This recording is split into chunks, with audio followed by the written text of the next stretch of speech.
만약 잃어버린 문명이 인도네시아에 28,000년 된 피라미드를 지었다면 한밤중입니다. 서자바의 고원 어디쯤 안개가 서서히 걷히고 있습니다.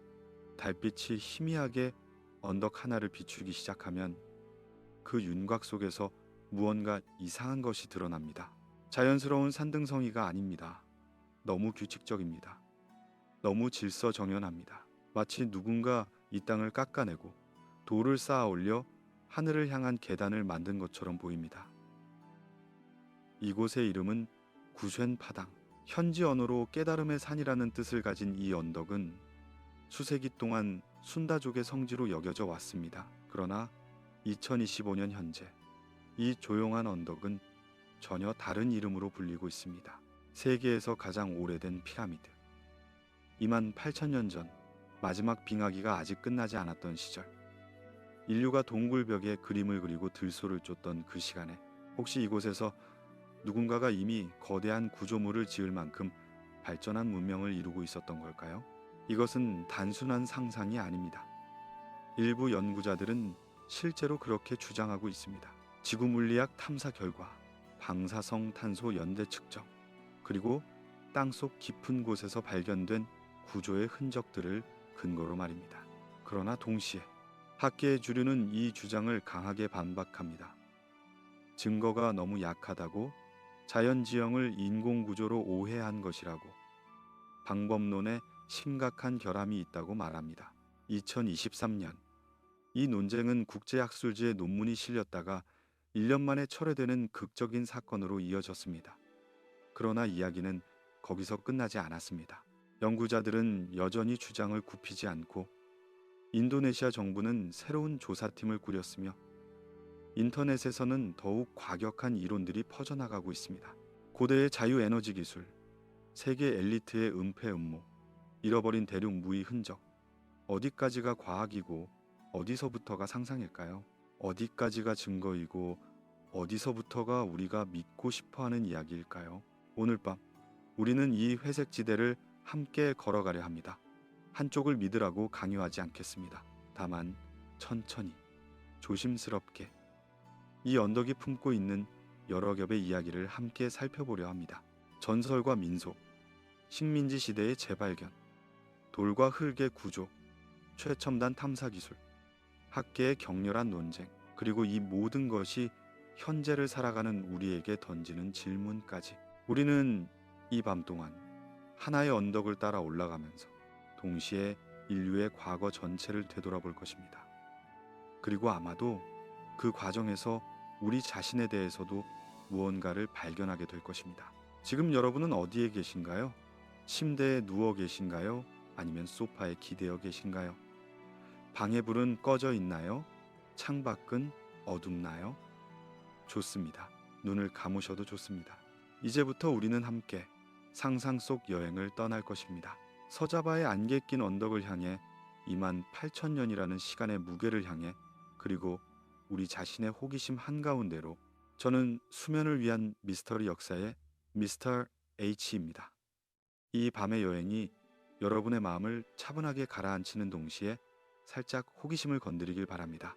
너무 자극적이지 않게, 그러나 충분히 흥미롭게, 마치 잠들기 전 읽는 좋은 책처럼 말입니다. 만약 이 이야기가 마음에 드신다면 나중에 눈을 뜨셨을 때 채널을 구독해 주시면 감사하겠습니다. 하지만 지금은 그저 편안히 누워 계십시오. 아무것도 기억하려 애쓰지 않으셔도 됩니다. 그저 듣기만 하시면 됩니다. 이야기가 여러분을 감싸고 천천히 잠으로 데려가는 동안 저는 여기 이 언덕 위에서 별빛과 함께 여러분을 지켜볼 것입니다. 새벽 안개 속 구센파당의 실루엣이 다시 모습을 드러냅니다. 이번에는 조금 더 가까이 다가가 봅니다. 언덕의 표면을 따라 올라가는 돌계단, 그 사이사이로 자란 이끼와 풀들, 그리고 바람에 흔들리는 나뭇가지들이 보입니다. 이곳을 처음 본 사람이라면 그저 오래된 유적지라고 생각할 것입니다. 흥미롭지만 특별히 놀랍지는 않은, 그러나 이 언덕을 수백 년, 수천 년 동안 바라봐온 사람들에게 이곳은 전혀 다른 의미를 가지고 있습니다. 이들에게 구쉔파당은 단순한 돌무더기가 아닙니다. 이곳은 신들의 산입니다. 왕의 궁전입니다. 깨달음의 터입니다. 그리고 무엇보다 이곳은 살아있는 신앙의 장소입니다. 파당이라는 이름의 어감을 한번 떠올려 보십시오. 인도네시아어로 파당은 평원, 들판을 의미합니다. 하지만 동시에 밝아진 곳, 열린 공간, 마음의 터라는 상징적 의미도 담고 있습니다. 마치 안개가 거친 후 드러나는 맑은 땅처럼, 깨달음이 찾아온 후의 마음처럼, 이곳은 오래전부터 순다족 사람들에게 특별한 장소였습니다. 조상들이 묻힌 곳, 신령들이 머무는 곳, 그리고 무엇보다 기도가 닿는 곳. 전설은 말합니다. 옛날 옛적 15세기 파자자란 왕국의 시대에 프라부 실리왕이라는 왕이 있었다고. 그는 강력하고 야심찬 군주였습니다. 어느 날 그는 결심했습니다. 하룻밤 만에 거대한 궁전을 짓겠다고. 그것도 신들의 도움을 받아 초자연적인 힘으로. 왕은 정령들과 거래했고 수천 명의 보이지 않는 일꾼들이 밤새 돌을 나르고 쌓았습니다. 계단이 만들어졌고 벽이 세워졌고 거대한 구조가 하늘을 향해 올라갔습니다. 그러나 새벽이 오기 직전 궁전은 완성되지 못했습니다. 어떤 이야기에서는 질투 많은 다른 정령이 일부러 닭 울음소리를 흉내내어 일꾼들을 놀라게 했다고 합니다. 어떤 버전에서는 더 높은 신적 존재가 왕의 오만을 제지했다고 말합니다. 그리고 또 다른 해석에서는 이 미완성 자체가 의도된 것이었다고 합니다. 완벽함을 추구하는 것이 아니라 영원히 완성을 향해 나아가는 여정 그 자체를 상징하는 구조라고. 결과적으로 남은 것은 계단식 석조 구조였습니다. 5개의 테라스가 언덕을 감싸며 위로 올라가는 형태. 이것이 바로 지금 우리가 보고 있는 구셴 파당입니다. 전설 속에서는 하룻밤의 실패작이지만 현실 속에서는 수세기 동안 사람들의 기도를 받아온 성지입니다. 순다 전통에서 이러한 형태의 구조물을 폰돈 분닥이라고 부릅니다. 계단식 제단이라는 뜻입니다. 이것은 조상 숭배와 자연령 숭배가 결합된 신앙 체계 속에서 인간과 신, 땅과 하늘을 연결하는 매개체로 사용되었습니다. 마을 사람들은 지금도 이곳에 옵니다. 큰 명절이 되면, 혹은 중요한 일을 앞두고 있을 때, 혹은 그저 마음이 무거울 때 그들은 꽃을 가져옵니다. 향을 피웁니다. 음식을 올립니다. 그리고 조용히 기도합니다. 어떤 이들은 병든 가족을 데려와 치유를 빕니다. 어떤 이들은 인생의 큰 결정을 앞두고 밤새 명상을 합니다. 이곳의 돌계단 위에 앉아 별을 바라보며 자신의 내면과 조상들의 목소리에 귀를 기울입니다. 이것은 박물관의 유물이 아닙니다. 이것은 여전히 숨쉬고 의미를 만들어내고 사람들의 삶에 영향을 주는 살아있는 유산입니다. 노인들은 또 다른 이야기를 들려줍니다.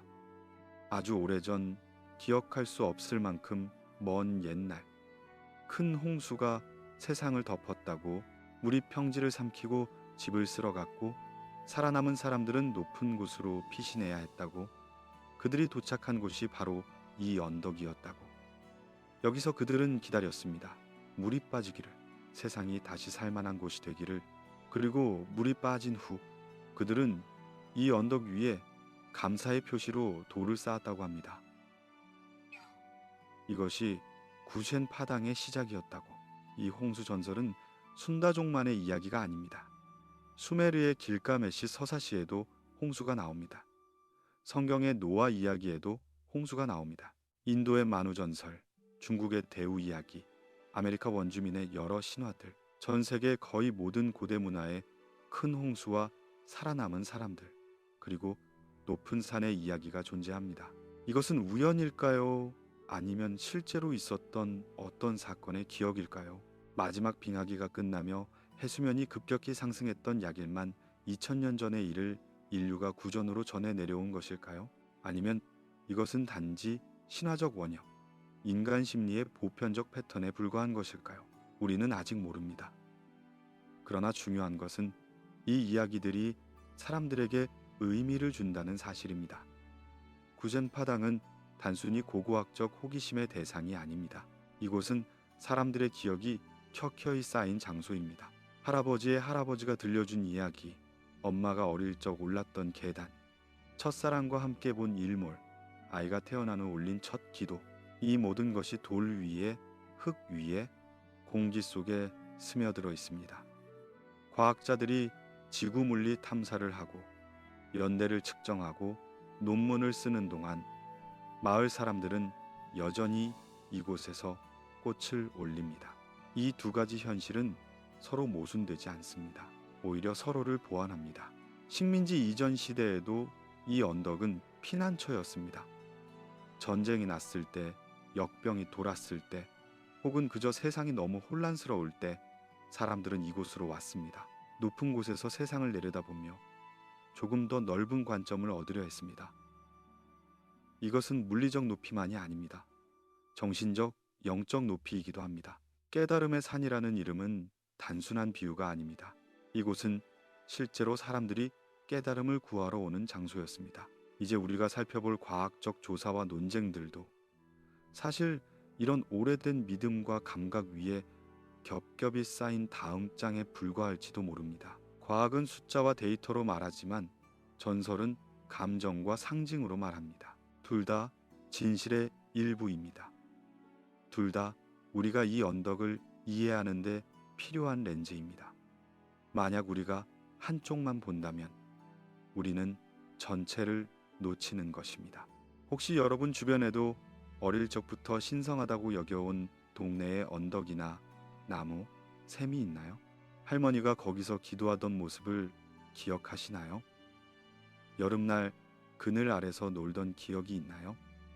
그 장소들도 여러분에게는 작은 구쉔파당입니다. 개인적 신화의 중심, 기억의 성지, 그런 장소들을 떠올리며 마음을 느릿하게 풀어보십시오. 그곳의 공기, 소리, 냄새를. 그것이 바로 우리가 지금 함께 탐험하고 있는 감각입니다. 다음으로 우리는 시간을 옮겨 외부에서 이곳을 본 사람들의 시선을 따라가 보겠습니다. 네덜란드 식민지학자들, 그리고 훨씬 후에 이 언덕을 다시 발견한 3명의 농부들의 이야기로 20세기 초입니다. 자바는 네덜란드령 동인도의 일부였고 유럽 학자들이 이 섬 곳곳을 탐사하던 시절이었습니다. 그들은 지도를 그렸고 유적을 기록했고 표본을 수집했습니다. 제국주의적 시선과 학술적 호기심이 뒤섞인 복잡한 시대였습니다. 그 시대의 한 사람, 네덜란드 고고학자 니콜라스 요하네스 크롬은 1910년에서 1914년 사이 어느 날 서자바의 이 외딴 언덕을 방문했습니다. 그는 무언가 이상한 것을 발견했습니다. 주변의 다른 언덕들과 다른 규칙적인 석조 구조. 그는 노트에 기록했습니다. 폰돈, 분닭 형태의 고대 제단으로 보임. 아마도 선사시대 혹은 초기 역사시대의 유적. 더 많은 조사 필요. 그러나 크롬은 깊게 파고들지 않았습니다. 아마도 시간이 없었거나 혹은 다른 더 중요해 보이는 유적들이 있었기 때문일 것입니다. 그리고 아마도 현지 주민들의 전설을 단순히 민속적 장식 정도로만 봤을 가능성도 있습니다. 식민지식이 유럽 학계의 한계였습니다. 그들은 종종 현지 문화와 구전 전통을 진지하게 받아들이지 않았습니다. 과학적이지 않다고 미신적이라고 생각했습니다. 그 결과 많은 중요한 정보가 기록되지 못했고 많은 유적이 제대로 이해되지 못한 채 방치되었습니다. 크롬의 보고서는 네덜란드 본국의 행정문서 어딘가에 묻혔습니다. 식민지 당국의 주요 관심사는 경제적 자원과 치안이었지 오래된 돌무더기가 아니었습니다. 구쉔파당은 다시 침묵 속으로 돌아갔습니다. 세월이 흘렀습니다. 덩굴이 다시 자라나 돌을 덮었고 이끼가 계단을 초록색으로 물들였습니다. 나무들이 테라스 사이에서 자랐고 그 뿌리들이 돌 사이의 틈을 파고들었습니다. 언덕은 다시 자연의 일부가 되어갔습니다. 마을 사람들은 여전히 이곳을 찾았지만 외부 세계는 이 언덕의 존재를 잊어갔습니다. 1945년 인도네시아가 독립했습니다. 그러나 새로운 나라는 수많은 도전에 직면했습니다. 전쟁, 정치적 격변, 경제 재건, 문화유산 보존은 우선순위가 아니었습니다. 특히 지방의 작은 유적들은 더욱 그랬습니다. 자바에는 보로부두르 같은 거대하고 명백한 유적들이 있었습니다. 구쉔 파당 같은 애매한 언덕은 관심의 주변부에 머물렀습니다. 그렇게 또 수십 년이 흘렀습니다. 그러다가 1979년 모든 것이 바뀌었습니다. 카랴무쿠티 마을의 새 농부가 자신들의 밭에서 일하고 있었습니다. 이들은 평범한 사람들이었습니다. 고고학자도 역사학자도 아니었습니다. 그저 땅을 일구며 살아가는 사람들. 그날 그들은 대미로 흙을 파다가 무언가 단단한 것에 부딪혔습니다. 돌이었습니다. 그런데 그 돌은 하나가 아니었습니다. 여러 개가 규칙적으로 배열되어 있었습니다. 마치 벽처럼. 그들은 계속 파헤쳤습니다. 기둥처럼 서 있는 돌들, 평평하게 깔린 돌들, 뭔가 의도를 가지고 배치된 것처럼 보이는 구조. 새 농부는 서로를 바라봤습니다. 이것은 단순한 자연 암석이 아니었습니다. 이것은 뭔가 만들어진 것이었습니다. 그들은 직감적으로 알았습니다. 이것은 중요한 발견일 수 있다고. 그들은 마을 이장에게 갔고, 이장은 지역 관청에 연락했고, 관청은 반둥의 고고학 사무소에 보고했습니다. 그렇게 구젠파당은 다시 한번 공식 지도 위로 올라왔습니다. 이번에는 훨씬 더 진지하게. 1979년에서 1980년대 초 인도네시아 정부의 고고학 조사팀이 파견되었습니다. 그들은 체계적으로 이 언덕을 조사했습니다. 브러쉬로 흙을 털어내고 줄자로 측정하고 사진을 찍고 스케치를 그렸습니다. 결과는 놀라웠습니다. 5개의 명확한 테라스가 확인되었습니다. 각 테라스는 돌기둥으로 둘러싸여 있었고 계단이 한 층에서 다음 층으로 이어졌습니다. 돌기둥의 수는 수백 개에 달했습니다. 이것은 단순한 재단이 아니었습니다. 이것은 대규모 건축 프로젝트였습니다. 연구자들은 발견된 토기 조각과 다른 유물들을 분석했습니다. 그들은 조심스러운 연대를 제시했습니다. 기원전 몇 세기에서 기원 후 초기, 어떤 추정은 기원 후 2세기에서 5세기, 다른 추정은 6세기에서 8세기. 이것은 보수적인 연대였습니다. 그 시기에 자바와 수마트라에서는 이미 복잡한 사회들이 존재했고 메갈리식 구조물을 만드는 것이 가능했습니다. 이것은 놀라운 발견이었지만 세계사를 뒤흔들 만한 것은 아니었습니다. 흥미로운 선사 유적 중 하나, 보존할 가치가 있는 문화유산, 그 정도였습니다. 보고서가 작성되었고 몇몇 학술 논문이 나왔고 구젠파당은 인도네시아 고고학 교과서에 한 문단 정도 할애받았습니다. 그리고 다시 시간이 흘렀습니다.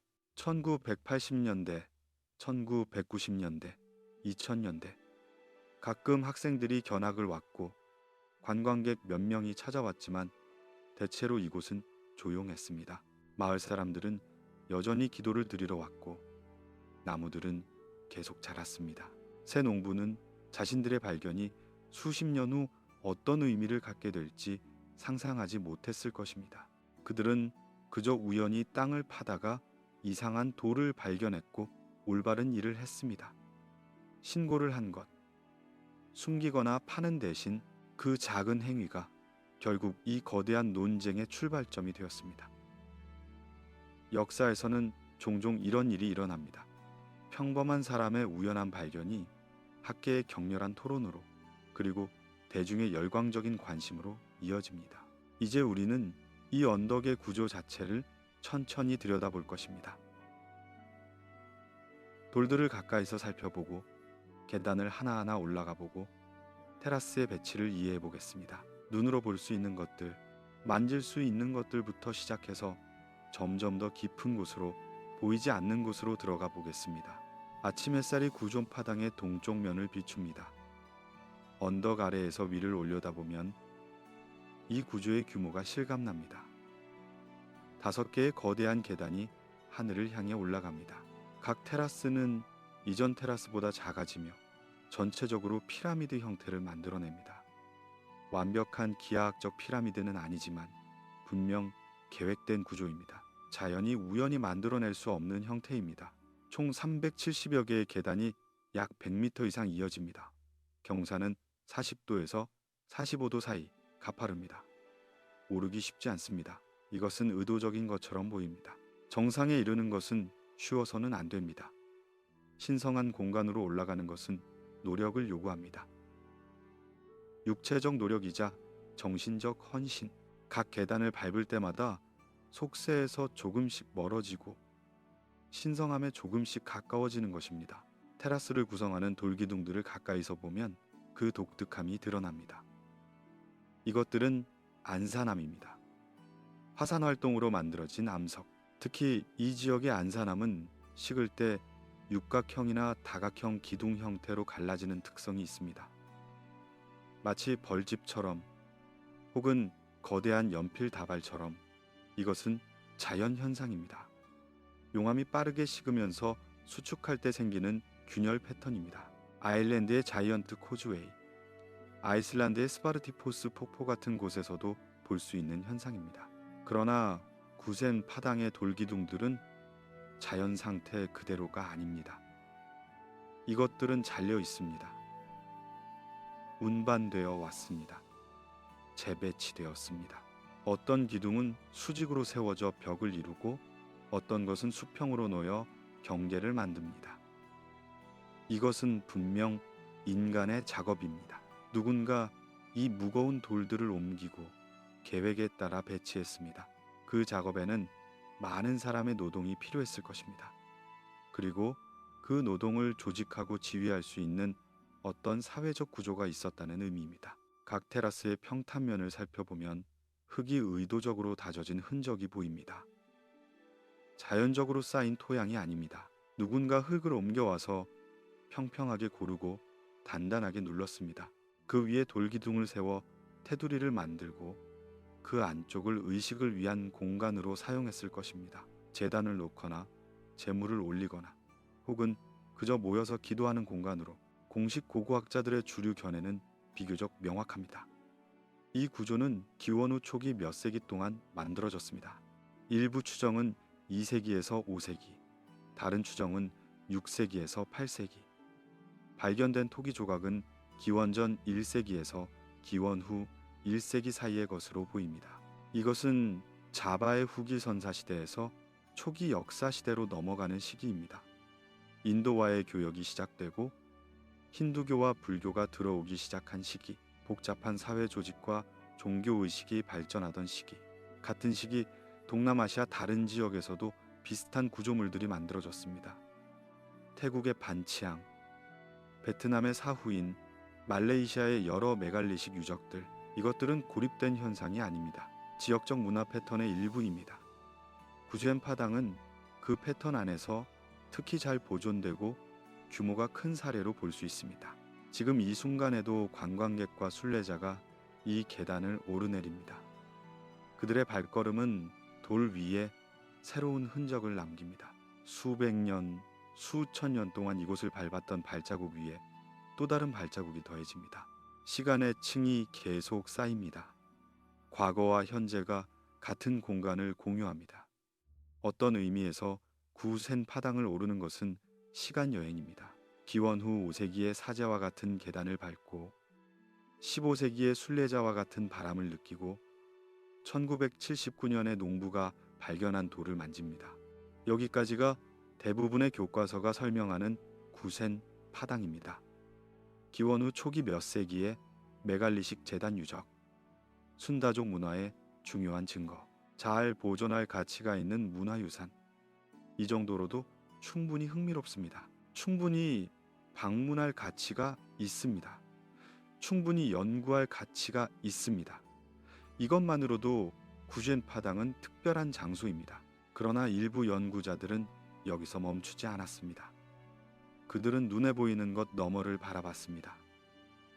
돌과 계단 아래를, 땅속 깊은 곳을, 언덕의 기반 구조를 그들은 질문했습니다. 만약 우리가 보는 것이 빙산의 일각이라면, 만약 더 오래되고 더 큰 구조가 땅 아래 숨어 있다면, 만약 이 언덕 전체가 자연지형이 아니라 인공 구조물이라면, 그 질문에 답하기 위해 그들은 땅을 파헤치지 않고 내부를 들여다볼 수 있는 도구들을 사용했습니다. 현대과학의 놀라운 기술들, 그리고 그들이 발견했다고 주장하는 것은 모든 것을 바꿀 수도 있는 증거였습니다. 혹은 그저 오해일 수도 있는 데이터였습니다. 이제 우리는 그 논쟁의 중심으로 들어갑니다. 2000년대 중반, 인도네시아 지질학자 데니 힐만 나타위자자가 구센 파당에 관심을 갖기 시작했습니다. 그는 고고학자가 아니었습니다. 그의 전문 분야는 지질학, 특히 지진과 화산, 그리고 땅속 구조를 연구하는 분야였습니다. 그는 지구 물리학적 방법론에 익숙한 사람이었습니다. 땅을 파지 않고도 내부를 볼 수 있는 기술들에 익숙한 사람. 그리고 그는 궁금했습니다. 구센파당의 땅 아래에는 무엇이 있을까? 힐만과 그의 팀은 여러 가지 비파괴 탐사 방법을 사용했습니다. 지표 투과 레이더, 줄여서 GPR. 이것은 전자기파를 땅 속으로 보내고 다른 밀도의 층에서 반사되어 돌아오는 신호를 측정하는 기술입니다. 마치 박쥐가 초음파로 주변을 탐지하듯 레이더로 땅속을 탐지하는 것입니다. 전기 비저항 탐사 ERT. 이것은 땅에 전류를 흘려보내고 다른 재료들이 전기를 얼마나 잘 통과시키는지 측정합니다. 돌, 흙, 물, 공기는 모두 다른 전기 저항을 가지고 있습니다. 그 차이를 지도로 만들 수 있습니다. 탄성파 단층 촬영, 작은 진동을 만들어 땅속으로 보내고 그것이 여러 층을 통과하며 굴절되고 반사되는 패턴을 분석합니다. 의료 분야의 CT 스캔과 비슷한 원리입니다. 이 모든 방법들은 하나의 공통점이 있습니다. 땅을 파괴하지 않는다는 것. 구젠파당은 여전히 신성한 장소이고 문화유산입니다. 함부로 파헤칠 수 없습니다. 그래서 이런 기술들이 필요했습니다. 눈에 보이지 않는 것을 보는 기술. 몇 년에 걸쳐 힐만 팀은 데이터를 모았습니다. 수천 개의 측정값, 수백 개의 단면도, 수십 개의 3차원 모델. 그리고 그들이 본 것은 놀라웠습니다. 적어도 그들에게는 눈에 보이는 테라스 아래로 더 많은 층이 있었습니다. 밀도가 다른 구역들, 규칙적인 패턴을 보이는 영역들. 특히 일부 구간에서는 직사각형에 가까운 공급, 즉 비어있는 공간처럼 보이는 영역이 탐지되었습니다. 이것들은 터널일까요? 방일까요? 아니면 그저 자연적으로 생긴 틈일까요? 데이터만으로는 확실하지 않았습니다. 해석이 필요했습니다. 그리고 해석은 항상 주관적인 요소를 포함합니다. 힐만 팀은 다음 단계로 나아갔습니다. 시추 코어 샘플, 가느다란 관을 땅속 깊이 박아 넣어 그 안에 흙과 암석을 빼내는 것입니다. 이것은 약간의 파괴를 포함하지만 최소한의 침습적 방법입니다. 연필만큼 작은 구멍일 뿐입니다. 그들은 여러 깊이에서 샘플을 채취했습니다. 1m, 5m, 10m, 더 깊은 곳까지. 그리고 그 샘플들을 실험실로 가져가 분석했습니다. 특히 중요한 것은 유기물의 연대 측정이었습니다. 흙 속에서 발견된 작은 탄화된 식물 조각, 나무 조각, 씨앗 같은 것들. 이것들에는 탄소 14가 포함되어 있습니다. 방사성 동위원소입니다. 생물이 살아있을 때는 대기의 탄소 14를 계속 흡수하지만 죽으면 흡수가 멈추고 기존의 탄소 14가 천천히 붕괴됩니다.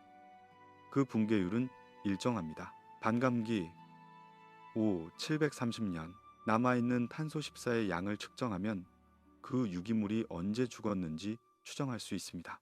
힐만 팀의 샘플에서 놀라운 연대가 나왔습니다.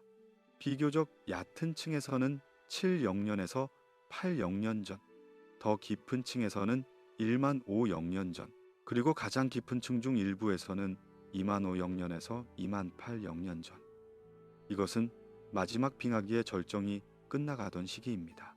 매머드가 여전히 지구를 걸어 다니던 시기, 인류가 아직 농업을 발명하지 못했던 시기. 구센파당이 정말 그때 만들어졌다면 이것은 세계 역사를 다시 써야 할 발견입니다. 그러나 여기서 아주 중요한 점을 짚고 넘어가야 합니다. 방사성탄소 연대 측정은 그 유기물이 언제 죽었는지를 알려줄 뿐입니다. 그것이 그 흑층이 언제 형성되었는지를 가리킬 수는 있지만 반드시 그때 누군가 거기서 건축을 했다는 의미는 아닙니다. 예를 들어 2만 800년 전에 죽은 나무 조각이 흙 속에 있었고 그 흙이 나중에 홍수나 지진으로 이동해서 다른 곳에 쌓였을 수도 있습니다. 혹은 나중에 사람들이 그 흙을 파서 건축 재료로 사용했을 수도 있습니다. 연대 측정과 인간 활동을 직접 연결하려면 더 많은 증거가 필요합니다. 명백한 인공 유물, 도구 자국, 구조적 패턴 같은 것들. 힐만과 그의 동료들은 이 모든 데이터를 종합해서 하나의 대담한 결론을 내렸습니다. 구셴 파당은 여러 단계에 걸쳐 지어진 거대한 피라미드 구조이며 가장 이른 단계는 약 2만 7,000년 전까지 거슬러 올라간다. 이것은 기자의 대피라미드보다 훨씬 오래되었습니다. 고베클리 테페보다도 오래되었습니다. 만약 사실이라면 이것은 알려진 가장 오래된 거대 건축물입니다. 2023년 그들의 연구가 국제학술지 고고학적 탐사에 발표되었습니다. 논문의 제목과 내용은 학계에 충격파를 보냈습니다. 언론이 이를 다루기 시작했습니다. 세계에서 가장 오래된 피라미드 발견, 빙하기 문명의 증거, 헤드라인이 전 세계를 돌았습니다. 그러나 동시에 비판도 시작되었습니다. 다른 고고학자들과 지질학자들이 논문을 자세히 읽었습니다. 그들은 심각한 문제들을 지적했습니다. 유기물 연대와 인공 구조를 직접 연결할 수 있는 증거가 부족하다. 토양 교란 가능성을 충분히 고려하지 않았다. 지구 물리 데이터의 해석이 너무 낙관적이다. 자연적으로도 비슷한 패턴이 나타날 수 있다. 특히 화산 지역에서는 복잡한 암석 구조가 흔하다. 플린더스 대학의 고고학자들은 이 주장을 가리켜 정말 약한 증거라고 표현했습니다. 다른 전문가들은 이것이 화산목의 자연지형을 인공구조로 오해한 것 같다고 말했습니다. 2024년 3월 학술지 편집진은 중대한 결정을 내렸습니다. 논문을 철회한다. Retraction. 이것은 학계에서 매우 심각한 조치입니다. 논문이 철회된다는 것은 그 내용을 더 이상 신뢰할 수 없다는 공식 선언입니다. 철회 공지문은 설명했습니다. 방법론적 문제, 불충분한 증거, 과도한 해석. 논문은 학술 기록에서 사실상 삭제되었습니다. 그러나 힐만과 그의 동료들은 이 결정을 받아들이지 않았습니다. 그들은 철회가 부당하다고 주장했습니다. 과학적 토론을 막는 검열이라고. 그들은 여전히 자신들의 데이터가 단순한 자연구조 이상의 무언가를 보여준다고 믿었습니다. 그들은 반박 자료를 준비하고 다른 저널에 재투고를 계획했습니다. 논쟁은 끝나지 않았습니다. 오히려 더 격렬해졌습니다. 이 시점에서 잠시 호흡을 고르고 과학이 어떻게 작동하는지 생각해 봅시다. 과학은 종종 이런 식으로 진행됩니다. 누군가 새로운 아이디어를 제시합니다. 다른 사람들이 그것을 검토합니다. 비판합니다. 반박합니다. 혹은 지지합니다. 더 많은 증거를 요구합니다. 이 과정은 느리고 때로는 혼란스럽고 종종 좌절스럽습니다. 그러나 이것이 진실에 다가가는 가장 좋은 방법입니다. 한 번의 논문으로, 한 번의 발견으로, 한 번의 주장으로 결론이 나는 경우는 거의 없습니다. 특히 이렇게 놀라운 주장에 대해서는 구스의 파당의 경우 논쟁은 여전히 진행 중입니다. 어떤 사람들은 힐만의 주장을 완전히 기각합니다. 어떤 사람들은 가능성을 열어두고 더 많은 연구를 원합니다. 어떤 사람들은 확신을 가지고 지지합니다. 그리고 많은 사람들은 그저 혼란스러워합니다. 무엇을 믿어야 할지, 누구를 신뢰해야 할지. 이 이야기의 이 지점에서 여러분은 어떤 쪽의 마음이 끌리시나요? 정말 2만 8,000년 된 피라미드일지도 몰라 라고 상상해보는 쪽인가요? 아니면 조금 더 증거를 기다려야 해 라고 신중하게 말하는 쪽인가요? 혹은 그 사이 어딘가 불확실성을 받아들이며 관망하는 자세인가요? 어느 쪽이든 괜찮습니다. 모르는 것을 인정하는 것도 하나의 지혜입니다. 다음으로 우리는 숫자와 데이터를 넘어서 실제로 땅에서 나온 물질들을 살펴보겠습니다. 돌의 종류, 그 사이를 채운 것으로 보이는 이상한 물질, 그리고 일부 사람들이 경험했다는 신비로운 소리들. 구센 파당의 물질적 현실로 들어가 봅시다.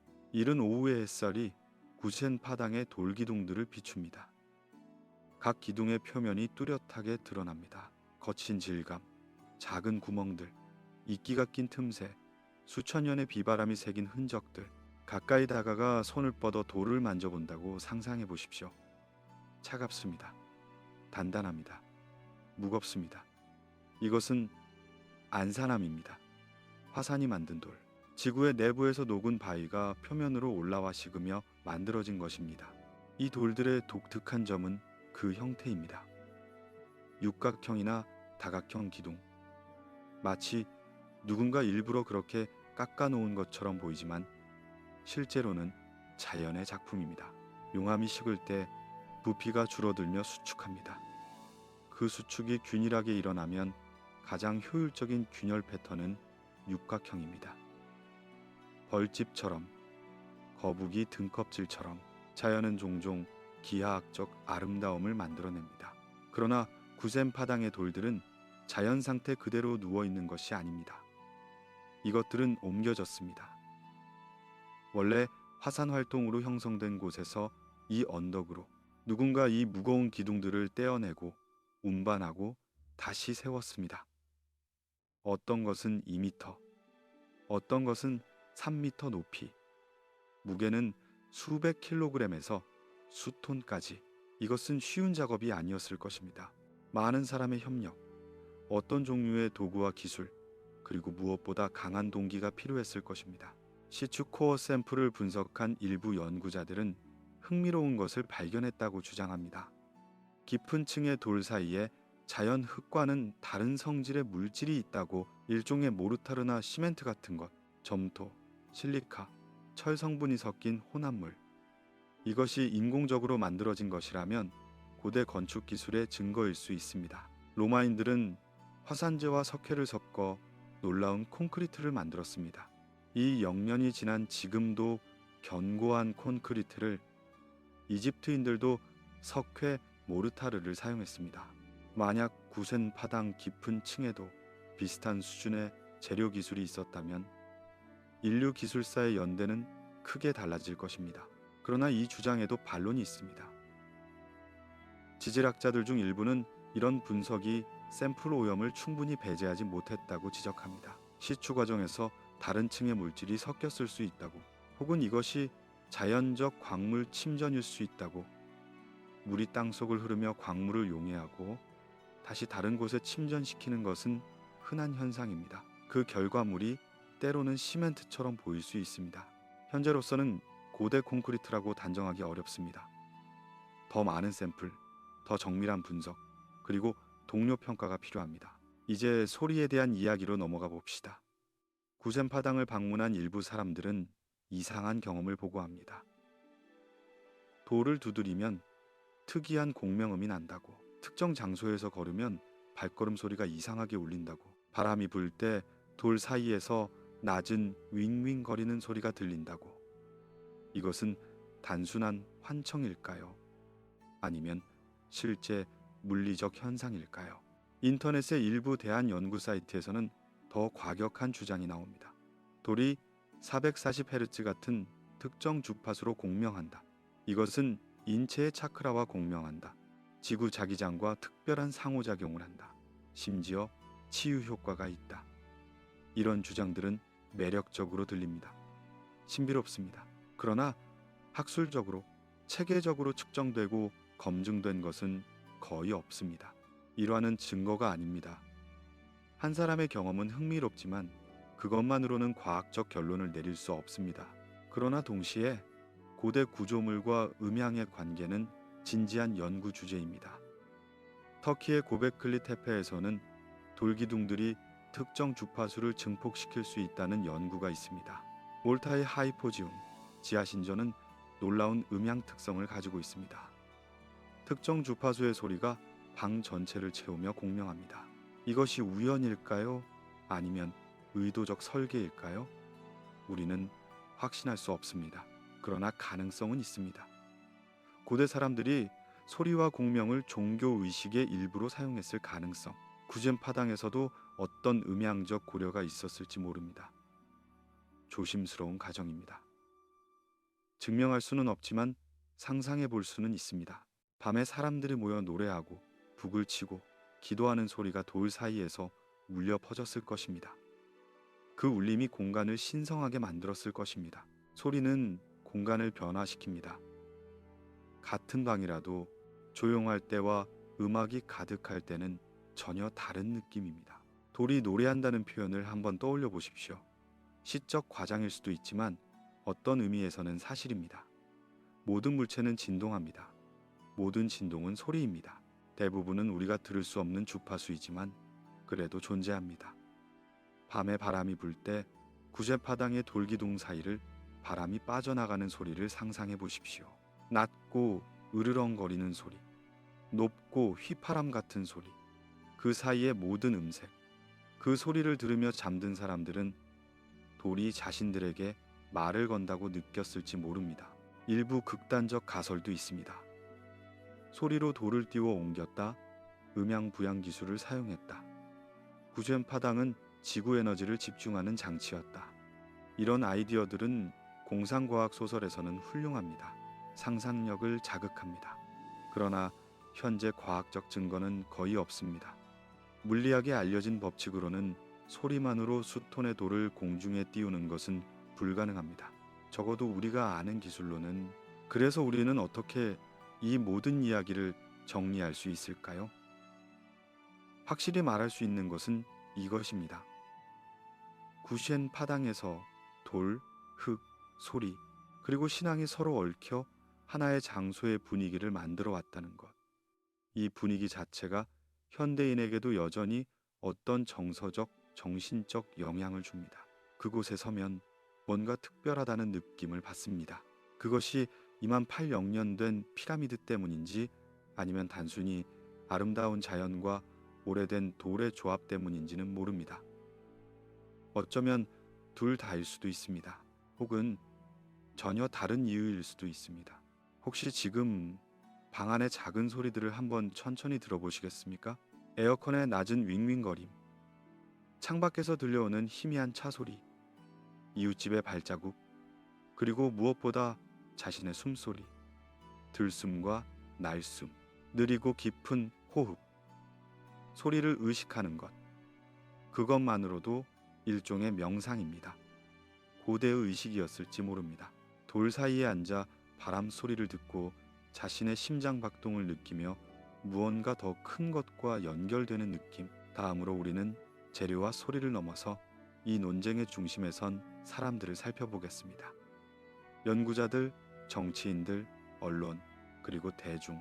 2020년대의 인도네시아에서 이 작은 언덕을 둘러싸고 벌어지는 크고 복잡한 이야기로 들어가 봅시다.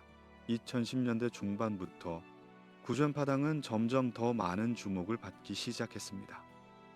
인도네시아 국내 언론이 먼저 보도했고 이어서 국제 언론도 관심을 가졌습니다. 세계에서 가장 오래된 피라미드, 빙하기 문명, 잃어버린 역사, 이런 헤드라인은 클릭을 유도합니다.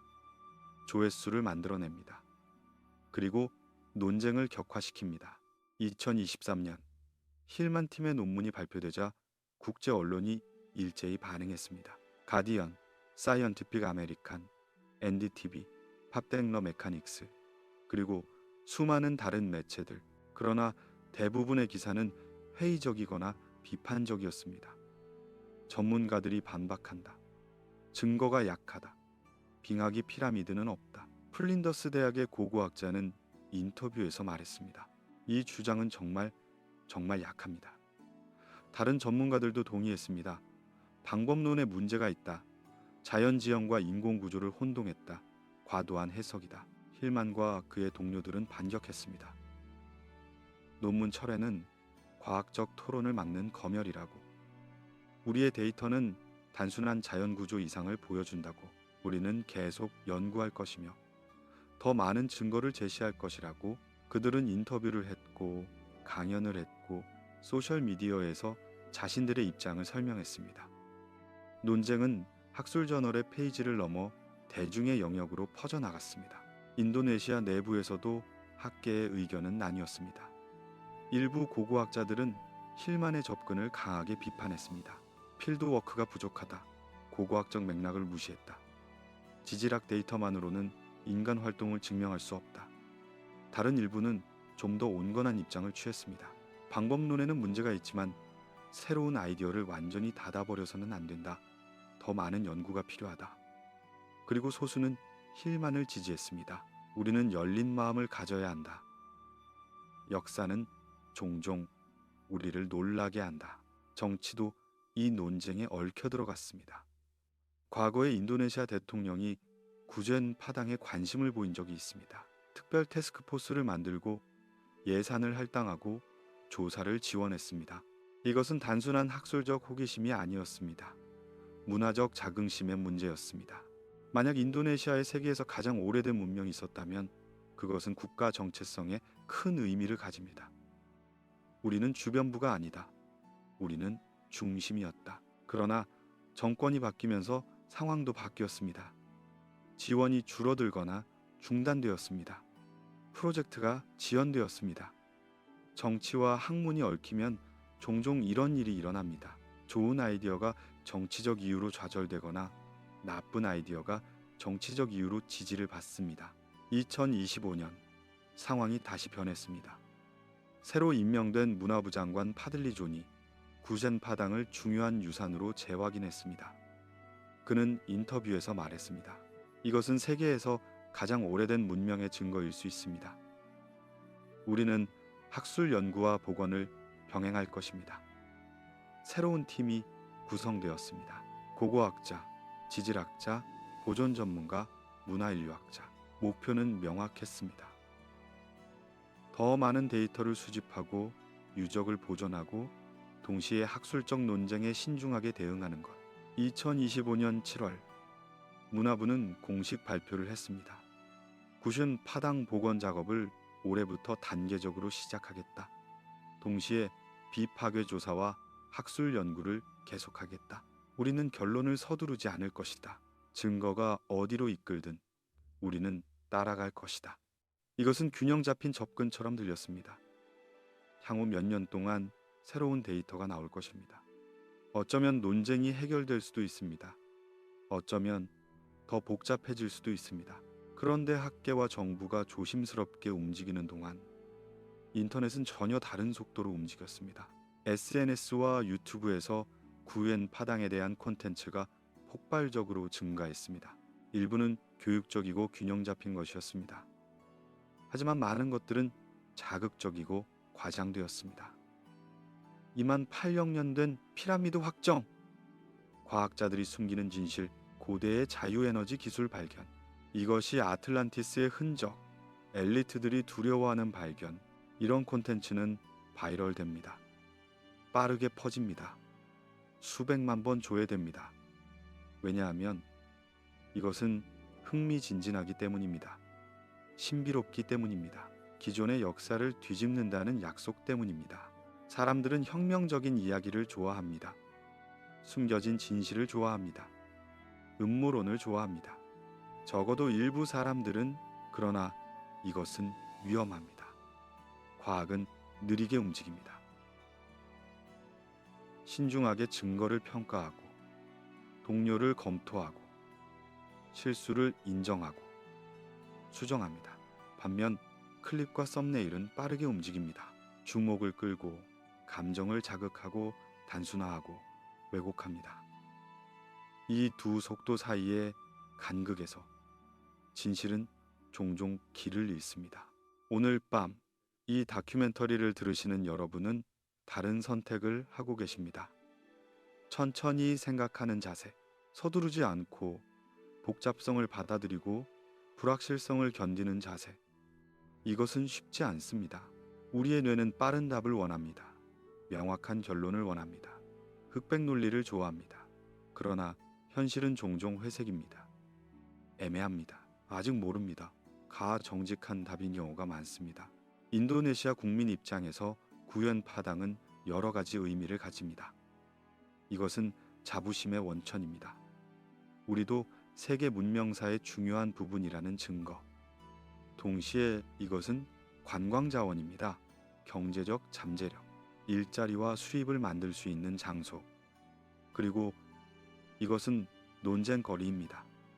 무엇을 믿어야 할지, 어떻게 접근해야 할지를 두고 의견이 갈리는 주제. 한 언덕을 둘러싼 이 모든 층위들, 과학, 정치, 경제, 상상력, 신앙, 이 서로 얽혀 있습니다. 구젠 파당을 이해하려면 이 모든 것을 동시에 봐야 합니다. 어느 하나만으로는 전체를 볼 수 없습니다. 그리고 밤에는 이 모든 복잡함을 의식하면서도 우리는 그저 한 언덕 위의 별빛을 떠올리며 잠들 수 있기를 바랍니다. 복잡함과 평화가 공존할 수 있기를, 호기심과 편안함이 함께할 수 있기를. 이제 우리의 시선을 더 넓게 펼쳐봅시다. 구젠 파당은 혼자가 아닙니다. 전 세계 곳곳에 비슷하게 신비로운, 비슷하게 논쟁적인 유적들이 있습니다. 터키의 고베클리 테페, 일본 남단 바다 아래의 요나구니, 그리고 우리의 집단적 상상력 속에 존재하는 아틀란티스와 무. 이 모든 장소들이 서로에게 메아리치며 하나의 큰 질문을 던집니다. 우리는 정말 인류의 과거를 얼마나 알고 있을까? 터키 남동부 메마른 언덕 위에 고베클리 테페가 있습니다. 1990년대에 재발견된 이 유적은 고고학계에 충격을 주었습니다. 약 1만 1천년 전, 농업이 시작되기도 전에 사냥 채집인들이 거대한 T자 모양의 돌기둥을 세웠습니다. 수십 개의 기둥이 원형으로 배치되어 신전 같은 공간을 만들었습니다. 기둥에는 동물들이 조각되어 있습니다. 여우, 뱀, 독수리, 사자, 그리고 추상적인 상징들. 고베클리 테페는 우리에게 무엇을 말해줄까요? 신석기 혁명 이전에 인류가 생각보다 훨씬 조직화되고 상징적으로 복잡했다는 것. 그들은 단순히 생존만을 위해 살지 않았습니다. 그들은 의미를 추구했습니다. 신을 섬겼습니다. 거대한 구조물을 만들 만큼 협력할 수 있었습니다. 그리고 흥미롭게도 이 거대한 신전을 만든 후 그들은 의도적으로 그것을 묻었습니다. 흙으로 덮어 보이지 않게 만들었습니다. 왜? 우리는 아직 모릅니다. 일본 류큐 제도 근처 요나구니 섬 해안에서 수심 20m 아래 이상한 암석 구조가 있습니다. 계단처럼 보이는 평평한 면들, 직각으로 만나는 모서리들, 테라스처럼 보이는 평탄면들. 1980년대에 다이버가 발견했고 이후 격렬한 논쟁의 대상이 되었습니다. 일부 연구자는 이것이 인공구조라고 주장합니다. 잃어버린 문명의 도시나 신전. 다른 연구자들은 이것이 자연지형이라고 말합니다. 해저 지진 활동과 침식으로 만들어진 규칙적인 암석 형성. 요나구니는 구슌 파당과 비슷한 딜레마를 보여줍니다. 자연인가 인공인가? 때로는 자연이 인공처럼 보일 수 있습니다. 때로는 우리가 패턴을 보고 싶어 해서 없는 곳에서도 패턴을 찾아냅니다. 인간의 뇌는 패턴 인식 기계입니다. 생존에 유리했기 때문입니다. 그러나 때로는 오인도 합니다. 이 유적들이 우리에게 보여주는 것은 선사시대 인류가 우리가 생각했던 것보다 훨씬 능력이 있었다는 것입니다. 그들은 창의적이었습니다. 야심적이었습니다. 거대한 스케일의 프로젝트를 구상하고 실행할 수 있었습니다. 그러나 동시에 이것이 항상 잃어버린 초고도 문명의 증거라고 보는 것은 조심해야 합니다. 왜냐하면 그 태도는 종종 실제 증거를 넘어서는 추측으로 이어지기 때문입니다. 아틀란티스. 플라톤이 이 400년 전에 썼던 철학적 우화 속의 성국가. 강력하고 부유했지만 오만해져서 신들의 분노를 사 하루아침에 바닷속으로 가라앉았다는. 플라톤은 이것을 도덕적 교훈으로 사용했습니다. 권력과 부의 위험에 대한 경고로. 그러나 후대 사람들은 이것을 문자 그대로 받아들였습니다. 실제로 존재했던 대륙을 찾기 시작했습니다. 대서양 한가운데 지중해, 심지어 남극까지. 무대륙. 19세기 말, 20세기 초 오컬트 문헌에서 등장한 또 다른 잃어버린 대륙. 태평양 어딘가에 존재했다가 가라앉았다는. 이것은 과학적 근거가 거의 없습니다. 판구조론으로 설명되지 않습니다. 그러나 매력적인 이야기입니다. 신비로운 고대 지식, 잃어버린 파라다이스, 우리보다 나았던 조상들. 일부 대한 역사 이론에서는 구센 파당을 이런 잃어버린 문명 이야기와 연결합니다. 무대륙의 일부였다. 수마트라 주변에 수몰된 순다. 대지의 문명이다. 요나구니, 나난마돌, 이집트 피라미드, 남미의 거석 유적들이 모두 하나의 전 지구적 네트워크였다. 이것은 흥미로운 상상입니다. 소설이나 영화의 좋은 소재입니다. 그러나 현재 과학적 근거는 매우 미약합니다.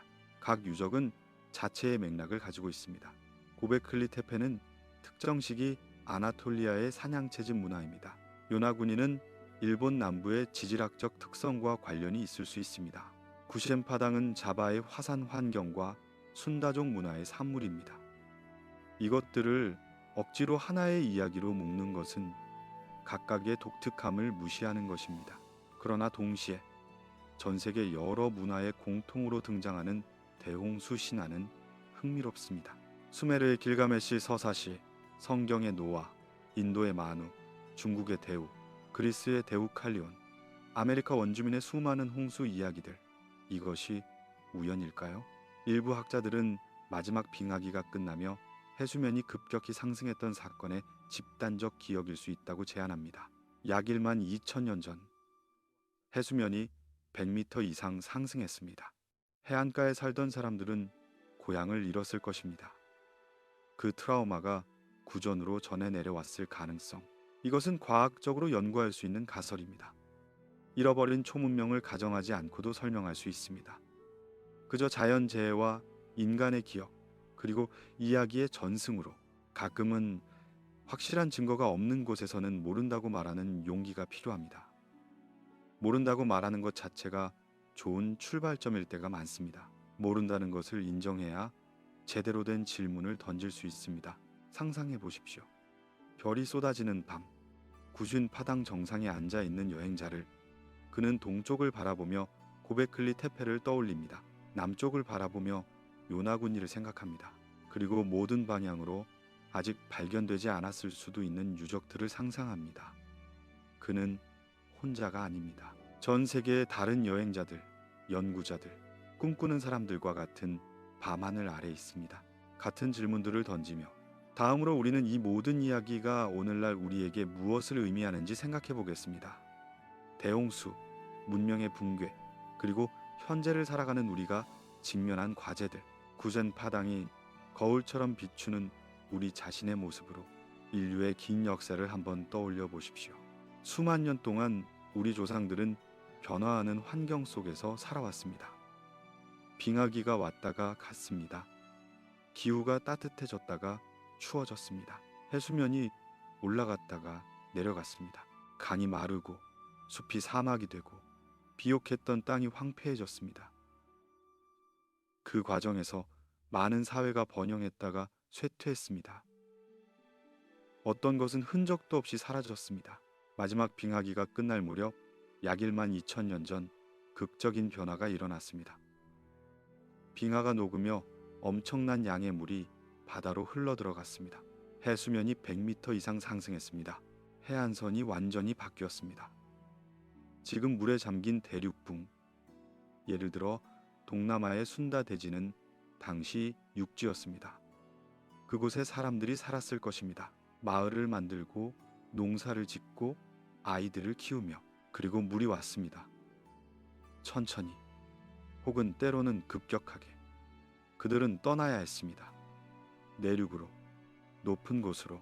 만약 구셰파당이 정말 그 시기와 관련이 있다면 이것은 아직 증명되지 않은 가정입니다만, 그곳은 변화하는 환경 속에서 살아남고자 했던 사람들의 기억의 장소였을지도 모릅니다.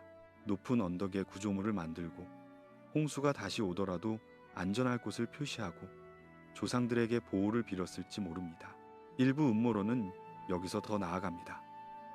고대 문명이 너무 발전해서 이를 두려워한 엘리트나 외계 존재나 신적 존재가 일부러 홍수를 일으켜 리셋했다는 식의 이야기. 그러나 이것은 증거 없는 상상입니다. 현실의 기후변화와 지질변화는 물리법칙과 자연과정으로 충분히 설명됩니다. 판구조론, 밀란코비치 주기, 태양 복사량 변화. 우리는 빙하기의 원인을 알고 있습니다. 신이나 외계인의 개입을 가정할 필요가 없습니다. 그렇다면 왜 이런 음모론이 매력적일까요? 왜 사람들은 숨겨진 진실, 은폐된 역사, 잃어버린 초문명 이야기에 끌릴까요? 아마도 그것은 현재에 대한 불안을 반영하는 것일지 모릅니다. 우리는 지금 또 다른 기후변화의 시대를 살고 있습니다. 이번에는 자연적 주기가 아니라 인간 활동으로 인한 것, 온도가 올라가고 빙하가 녹고 해수면이 상승하고 극단적 기후 현상이 증가합니다. 우리도 사라질까요? 우리 문명도 언젠가 미래 사람들에게 미스터리가 될까요? 그들도 우리의 폐허를 보며 음모론을 만들어낼까요? 이런 두려움이 과거에 잃어버린 문명 이야기에 투사되는 것일지도 모릅니다. 구센 파당은 거울입니다. 우리가 그곳에서 보는 것은 부분적으로는 우리 자신의 반영입니다. 지금 이 순간에도 구순 파당은 비와 바람에 노출되어 있습니다. 지진이 이 지역을 흔듭니다. 침식이 계속됩니다. 나무 뿌리가 돌 사이로 파고듭니다. 유적은 천천히 약해집니다. 그래서 복원과 보강 작업이 필요합니다. 인도네시아 정부가 2025년에 시작한 프로젝트는 단순히 학술적 관심이 아닙니다. 이것은 보존의 문제입니다. 과거를 돌보는 것, 과거를 돌보는 방식이 곧 우리 자신을 돌보는 방식입니다. 우리가 역사를 존중한다면 우리는 미래도 존중할 가능성이 높습니다.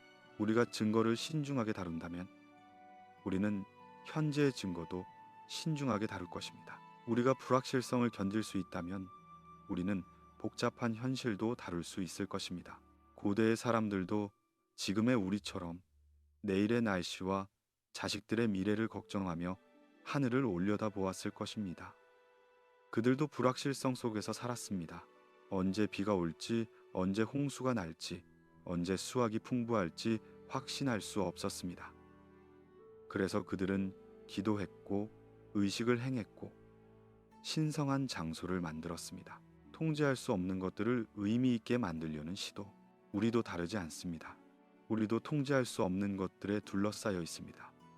팬데믹, 경제 위기, 기후 변화, 정치적 불안. 그래서 우리도 의미를 찾습니다. 이야기를 만듭니다. 패턴을 찾습니다. 때로는 정확한 패턴을, 때로는 없는 곳에서도 패턴을. 지금 여러분의 방을 한번 떠올려 보십시오. 여러분이 누워 계신 침대, 그 주변의 벽, 창문, 문, 이 모든 것이 언젠가는 사라질 것입니다. 100년 후, 100년 후, 10년 후 미래의 누군가가 이 자리를 파헤치며 21세기 초의 사람들이 어떻게 살았는지 추측할 것입니다. 그들은 우리의 유물을 보며 놀랄까요? 아니면 당연하게 여길까요? 그들은 우리를 어떻게 기억할까요? 아니면 기억조차 하지 못할까요? 이 생각이 우울하게 느껴질 수도 있지만 동시에 해방적일 수도 있습니다. 우리의 개인적 걱정, 사소한 불안들이 얼마나 작은지를 깨닫게 됩니다. 긴 시간의 흐름 속에서 오늘의 실수는 그리 중요하지 않습니다. 내일은 또 다른 기회입니다. 구젠 파당은 수천 년을 견뎌왔습니다. 우리도 오늘을 견딜 수 있습니다. 역사, 전설, 음모론, 과학, 이 모든 층을 지나온 지금 우리에게 남는 것은 아마도 겸손일 것입니다. 우리는 아직 모르는 것이 많습니다. 그래서 더 조심스럽게, 그러나 호기심을 잃지 않고 살아가야 합니다.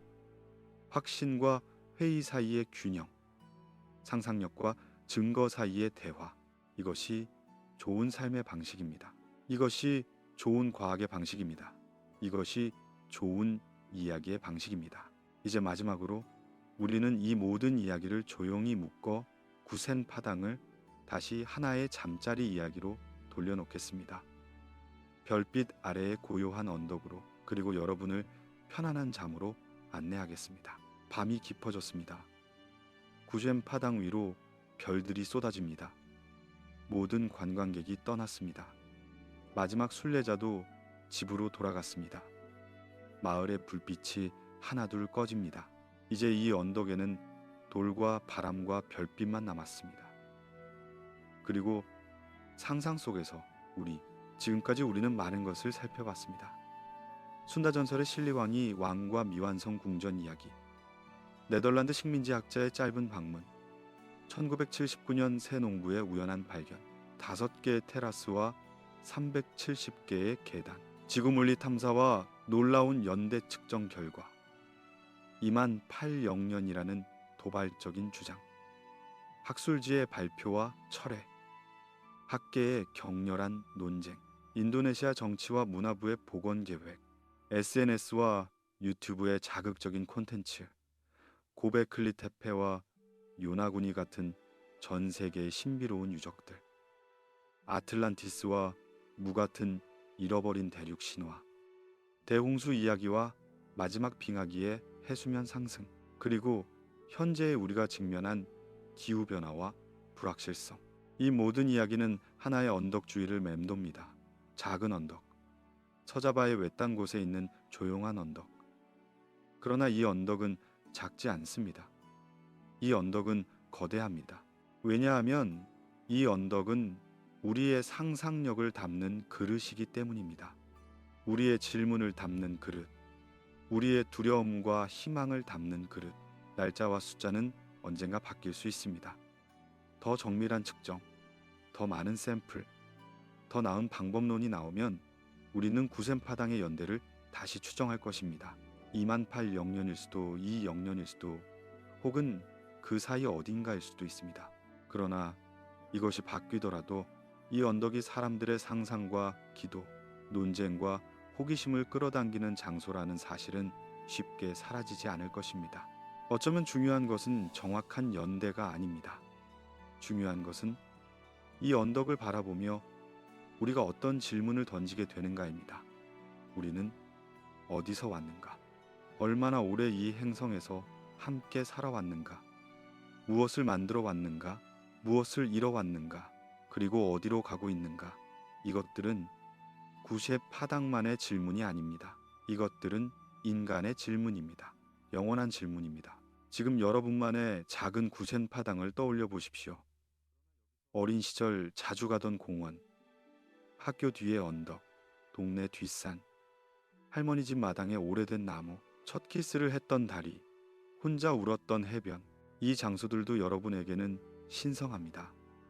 여러분의 개인적 성지, 여러분의 기억과 감정이 쌓인 곳, 그곳들을 떠올리십시오. 그 장소의 소리, 냄새, 빛의 색깔을, 그 기억이 마음을 따뜻하게 데우게 하십시오. 혹시 이 영상을 들으며 어느 순간부터 내용이 흐릿해졌다면 그건 너무나 자연스러운 일입니다. 당신의 뇌가 휴식을 택했다는 증거니까요. 당신의 몸이 잠을 준비하고 있다는 신호니까요. 그것은 좋은 일입니다. 이 다큐멘터리의 목적이 바로 그것입니다. 여러분을 편안하게 해드리는 것. 흥미롭지만 부담스럽지 않게, 생각할 거리를 주지만 스트레스를 주지 않게. 아직 깨어 계신 분들을 위해 함께 깊은 호흡을 해봅시다. 천천히 숨을 들이마시십시오. 구수의 파당의 차가운 밤 공기를 떠올리며 흙과 돌과 이끼의 냄새, 그리고 아주 오래된 돌기둥 사이로 바람이 빠져나가는 소리와 함께 천천히 내쉬십시오. 다시 한번 들이마시고, 당신은 지금 높은 언덕 위에 있습니다. 세상 전체가 발 아래 펼쳐져 있습니다. 그리고 내쉬십시오. 모든 긴장을 함께 내보내며 앞으로 몇 년 동안 인도네시아 정부와 연구자들은 구센 파당을 계속 조사할 것입니다. 복원하고 측정하고 분석할 것입니다. 어쩌면 우리는 몇 년 뒤 전혀 새로운 이야기를 듣게 될지도 모릅니다. 어쩌면 2800년이 확인될지도, 혹은 완전히 다른 연대가 나올지도 모릅니다. 어느 쪽이든 역사는 아직도 쓰이고 있습니다. 과거는 고정된 것이 아닙니다. 우리가 과거를 이해하는 방식이 계속 변화합니다. 그리고 그것은 아름다운 일입니다. 우리가 계속 배우고 있다는 뜻이니까요. 계속 질문하고 있다는 뜻이니까요. 만약 우리가 모든 답을 알고 있다고 생각한다면 그때가 진정으로 위험한 순간입니다. 겸손함을 잃는 순간이니까요. 호기심을 잃는 순간이니까요.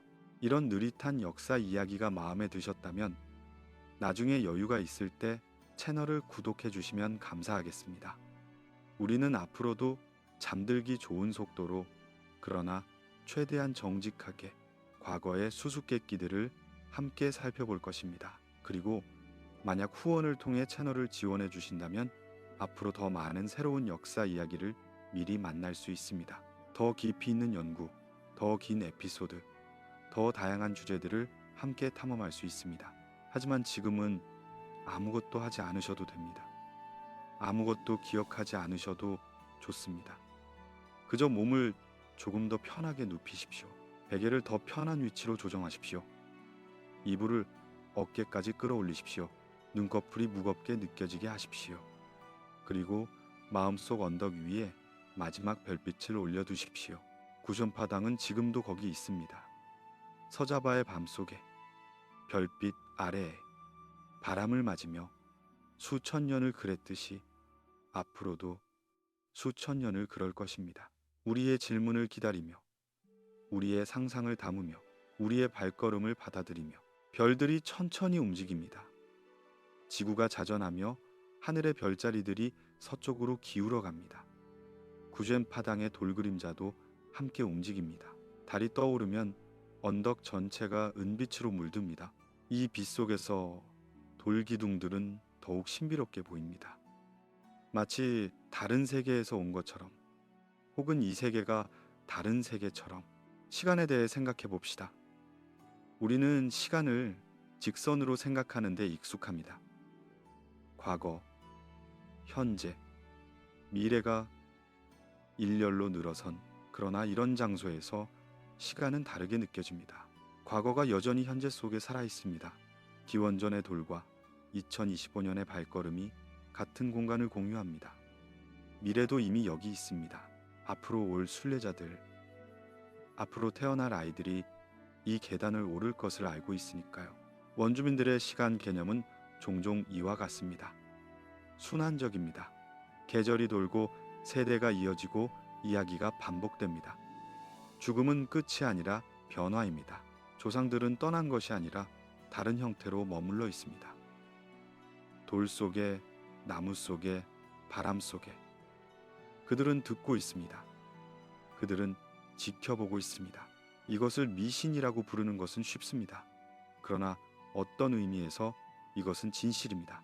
조상들은 우리의 DNA 속에 있습니다. 우리가 물려받은 유전자, 우리가 배운 언어, 우리가 이어받은 이야기 속에 그들이 만든 도구를 우리가 사용합니다. 그들이 닦은 길을 우리가 걷습니다. 그들이 심은 나무 아래서 우리가 쉽니다. 그러니 그들은 정말로 여기 있는 것입니다. 구졬 파당의 돌들도 그렇습니다. 이 돌들을 처음 옮긴 사람들의 손자국은 보이지 않지만 그들의 노력은 여전히 형태로 남아 있습니다. 그들의 의도는 여전히 공간을 구성합니다. 그들의 기도는 여전히 공기 속에 울립니다. 우리가 들을 수 있든 없든. 때때로 고고학자들은 이런 감각을 잊습니다. 그들은 숫자에 집중합니다. 연대, 측정값, 통계적 유의성, 이것들은 중요합니다. 필수적입니다. 그러나 이것만으로는 충분하지 않습니다. 장소의 영혼을 이해하려면 거기 서 있어야 합니다. 바람을 느껴야 합니다. 돌의 온도를 느껴야 합니다. 자신의 호흡이 수천 년 전 사람들의 호흡과 섞이는 것을 상상해야 합니다. 가장 좋은 연구는 두 가지를 결합합니다. 과학의 정밀함과 인문학의 감수성, 데이터와 이야기, 측정과 의미. 구졬 파당을 제대로 이해하려면 지구물리 탐사 결과만큼이나 순다족 노인의 이야기도 필요합니다. 방사성 탄소 연대만큼이나 순례자가 느끼는 경외감도 중요합니다. 그리고 솔직함도 필요합니다. 모를 때 모른다고 말하는 용기, 불확실할 때 불확실하다고 인정하는 겸손. 2025년 현재 우리는 구준 파당이 정확히 언제 만들어졌는지 확실히 알지 못합니다. 2800년일 수도, 80년일 수도, 20년일 수도 있습니다. 혹은 여러 시기에 걸쳐 조금씩 만들어졌을 수도 있습니다. 우리는 아직 모릅니다. 그러나 모른다는 것이 실패가 아닙니다.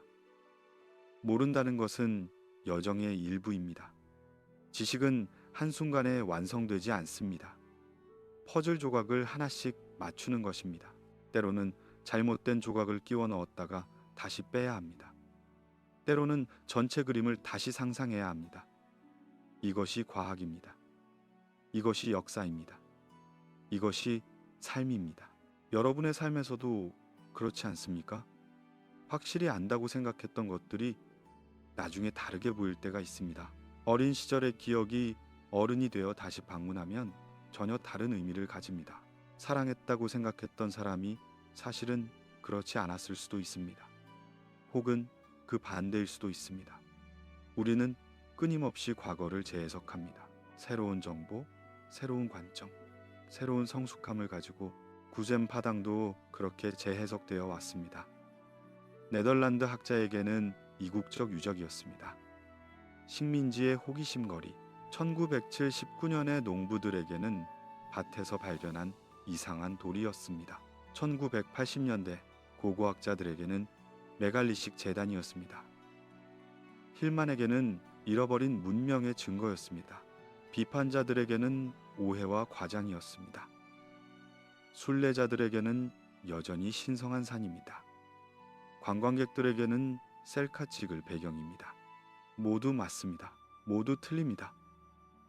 구쉔 파당은 이 모든 것이고 동시에 이 중 어느 것도 아닙니다.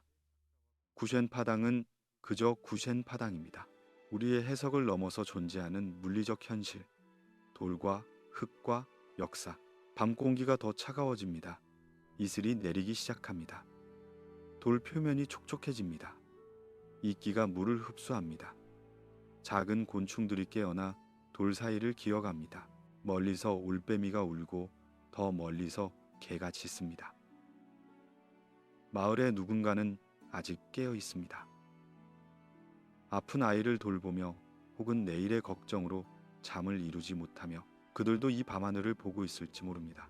같은 별들을, 같은 달을 우리는 모두 연결되어 있습니다.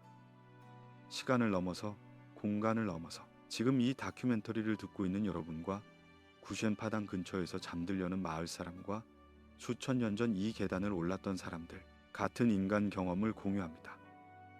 사랑, 두려움, 호기심, 경외감, 이것들은 시대를 넘어 변하지 않습니다. 기술은 발전합니다. 2만 800년 전의 도구와 지금의 스마트폰은 비교할 수 없습니다. 그러나 인간의 마음은 그리 많이 변하지 않았을 것입니다. 그때나 지금이나 우리는 의미를 찾습니다. 패턴을 찾습니다. 연결을 찾습니다. 우리보다 큰 무언가에 속하고 싶어 합니다. 종교가 그것을 제공합니다. 신, 조상, 우주의 질서, 과학도 그것을 제공합니다.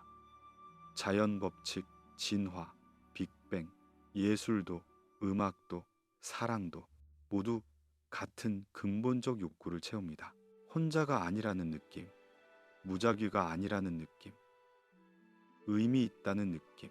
구젬 파당은 여러 세대에 걸쳐 그 의미를 제공해 왔습니다.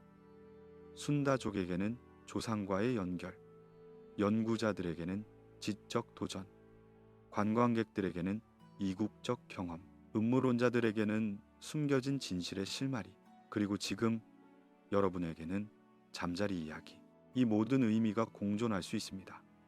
서로를 부정하지 않고 한 장소는 여러 이야기를 담을 수 있습니다. 한 돌은 여러 손에 의해 만져질 수 있습니다. 한밤 하늘은 여러 눈에 의해 바라보일 수 있습니다. 각자 자기만의 것을 보면서도 모두 같은 것을 봅니다. 이것이 인류의 아름다움입니다. 우리의 다양성과 우리의 통일성이 동시에 존재합니다. 우리는 서로 다릅니다. 다른 언어, 다른 문화, 다른 믿음, 그러나 우리는 또한 같습니다. 같은 기본 욕구, 같은 근본적 감정, 같은 궁극적 질문들. 구쉔 파당에 서면 이것을 느낄 수 있을지 모릅니다. 자신이 긴 인간 이야기의 한 부분이라는 것을, 과거에서 미래로 이어지는 사슬의 한 골이라는 것을, 자신 앞에 수천 명이 있었고 자신 뒤에 수천 명이 올 것이라는 것을, 이것은 압도적일 수 있습니다. 자신의 자금을 깨닫는 것은 때로 두렵습니다. 그러나 동시에 해방적입니다. 우리의 실수가 우주적 재앙이 아니라는 것, 우리의 성공이 혼자만의 것이 아니라는 것, 우리는 더 큰 것의 일부입니다. 여러분의 호흡을 다시 한번 의식해 보십시오. 들숨과 날숨, 이 공기는 어디서 왔을까요? 나무에서, 바다에서, 다른 사람의 숨에서. 이 공기는 어디로 갈까요? 다른 나무로, 다른 바다로, 다른 사람의 폐로. 우리는 문자 그대로 공기를 공유합니다. 물을 공유합니다. 원자를 공유합니다. 당신 몸의 원자들은 한때 별의 일부였습니다. 수십억 년 전 폭발한 초신성에서 왔습니다. 그 별이 없었다면 당신을 구성하는 탄소와 산소와 철이 존재하지 않았을 것입니다. 당신은 별먼지입니다. 문자 그대로. 시적 표현이 아니라 과학적 사실입니다. 그리고 당신이 죽으면 그 원자들은 계속됩니다. 다른 형태로. 흙이 되고 식물이 되고 동물이 되고 다시 사람이 될지도 모릅니다. 아무것도 사라지지 않습니다. 단지 변화할 뿐입니다. 에너지 보존 법칙, 질량 보존 법칙. 우주는 재활용합니다. 구쉔 파당의 돌들도 그렇습니다. 한때 지구 깊은 곳의 마그마였습니다. 폭발하여 표면으로 올라왔습니다. 식어서 굳었습니다. 풍화되어 부서졌습니다. 일부는 강으로 씻겨 내려가 모래가 되었습니다. 일부는 사람 손에 의해 옮겨져 건축 재료가 되었습니다. 그리고 언젠가 수백만 년 후 지각 운동으로 다시 지구 내부로 들어가 녹아서 마그마가 될 것입니다. 순환. 모든 것은 순환합니다. 물의 순환, 탄소의 순환, 생명의 순환. 우리는 직선으로 생각하는 데 익숙하지만 자연은 원으로 작동합니다. 끝은 시작이고 시작은 끝입니다. 이 생각이 위안이 됩니까? 아니면 불안합니까? 사람에 따라 다를 것입니다. 어떤 이는 영원한 순환에서 평화를 찾습니다. 죽음이 끝이 아니라 변화라는 생각에서. 어떤 이는 선형적 진보를 선호합니다. 시작이 있고 끝이 있는 이야기를. 천국이나 깨달음이라는 최종 목적지를. 둘 다 괜찮습니다. 우리는 각자 자신의 의미를 만듭니다. 자신의 이야기를 씁니다. 그리고 그 이야기들이 모여서 인류의 큰 이야기가 됩니다. 구전파당은 그 큰 이야기의 한 장입니다. 작은 장일 수도 중요한 장일 수도 있습니다. 아직 모릅니다. 그러나 확실한 것은 이것이 이야기의 일부라는 것입니다. 그리고 이야기는 계속됩니다. 당신도 그 이야기의 일부입니다. 지금 이 순간 침대에 누워 이 다큐멘터리를 들으며 구쉔파당을 상상하는 것, 이것도 이야기에 추가됩니다. 당신의 의식이 이 장소와 접촉했습니다.